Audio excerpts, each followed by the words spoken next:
Hello. तो इस video में देखेंगे बायो असे ऑफ डी ट्यूबरक्यूराइन। देखिए ये डी ट्यूबरक्यूराइन जो है ना, ये एक रिलैक्सेंट ड्रग है, मसल रिलैक्सेंट जिसे हम कहते हैं।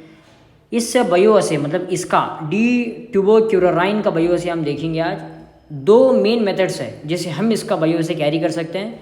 First one is rabbit head drop method, second one is frog rectus abdominis muscle preparation. Particularly इसके अंदर हम रैबिट हेड ड्रॉप मेथड को चूज करेंगे, उसको हम देखेंगे। देखिए सबसे पहले रैबिट हेड ड्रॉप मेथड, इसका प्रिंसिपल देखते हैं। D tubocurarine is a non depolarizing neuromuscular blocking drug which mainly act as an antagonist at cholinergic receptors of a motor end plate। Guys ये डी ट्यूबरक्यूराइन जो है ना, ये एक non polarising neuromuscular blocking drug है। मतलब ये करता क्या है, ये जो है ना अंटागोनाइज करता है मोटर एंड प्लेट को, मतलब मूवमेंट को एकदम ये क्या कर देता है, मूवमेंट को स्टॉप कर देता है।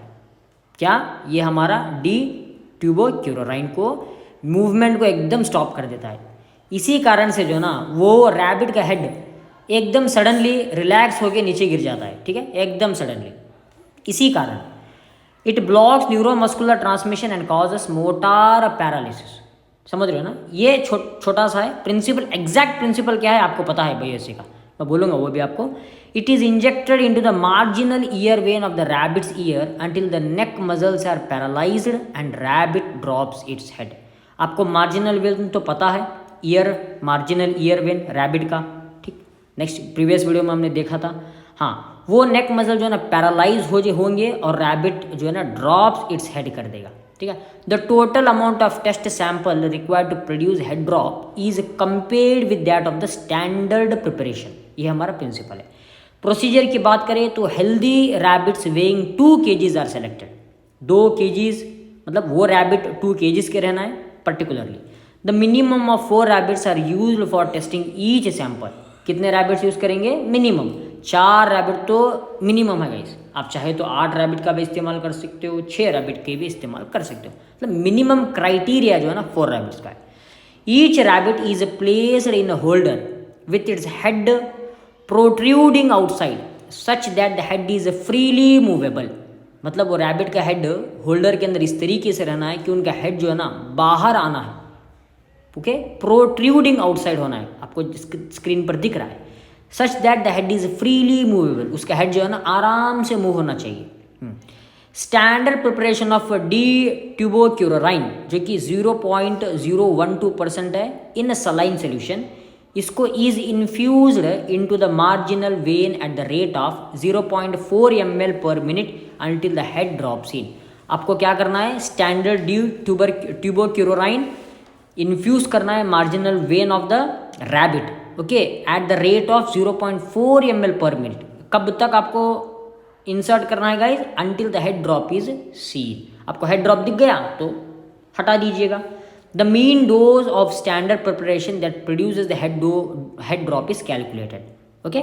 इसी तरीके से mean dose of the test sample which produces head drop in rabbit is similarly determined and compared with that of the standard, ठीक है। जो आपने स्टैंडर्ड पर किया ना, उसी तरीके से आपको क्या करना है, टेस्ट पर करना है। यहाँ डिफरेंस इतना ही होगा, यहाँ स्टैंडर्ड प्रिपरेशन रहेगा, यहाँ जो है ना आपका टेस्ट रहेगा। आप जो प्रिपेयर किए हो ना डी ट्यूबरक्यूराइन वो रहेगा, बाकी का मेथड सब सारा कुछ सेम रहेगा। आपको इसको 0.4 ml पर मिनट पर ही इन्फ्यूजन करना है, ठीक। ये दोनों को कंपेयर कर देना। एक बात आपको याद रखना है गाइस, वो है हमारा प्रिकॉशन। देखिए neostigmine methyl sulphate that is 0.05 mg and atropine sulfate should be immediately injected into the marginal vein to avoid respiratory distress। अभी जब आप डी ट्यूबरक्यूराइन देंगे ना, तभी उस रैबिट की हालत बिगड़ने लगेगी। मतलब अगर डोज ज़्यादा हो गया आपका डी ट्यूबरक्यूराइन, तब क्या होगा, रैबिट जो है ना सांस लेने में उसे तकलीफ हो जाएगी, ठीक। सांस वो सही तरीके से नहीं ले पाएगा क्योंकि रिलैक्स होता है इधर, मसल सारे रिलैक्स होंगे। अगर मदर जो मसल्स रिलैक्स होंगे तो हमारा जो लंग्स है ना वो भी रिलैक्स हो जाएगा, रैबिट का लंग्स, ठीक। रैबिट का लंग्स जो है ना रिलैक्स हो जाएगा तो उन्हें सांस लेने में तकलीफ होगी, वो अंदर नहीं सांस ले पाएंगे, ठीक। हाँ, इस कंडीशन को हमें ठीक करने के लिए इमीडिएटली नियोस्टिग्माइन को दिया जाता है, ठीक है, यस, या अट्रोपाइन सल्फेट को दिया जाता है। Cross over test, rabbit which reverse standard preparation on first day should be tested with the sample test sample on the second day and vice versa should be carried to minimise biological errors.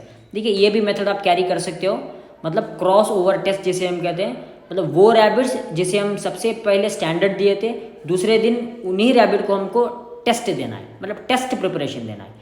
जो rabbits को standard दिया था उन्हें test देना है, जिसे test दिया था उन्हें स्टैंडर्ड देना है। इसको हम क्या कहते हैं, क्रॉस ओवर टेस्ट कहते हैं। ये यूटिलाइज होता है to minimise the biological errors, ठीक। बाकी सारा कुछ आपको सेम लिख देना है। तो इतना था आज का हम डी ट्यूबरक्यूलोराइन का बायो से, जो कि mainly rabbit head drop method से किया जाता है। अगर अच्छा लगा तो सब्सक्राइब कर लें। Thank you.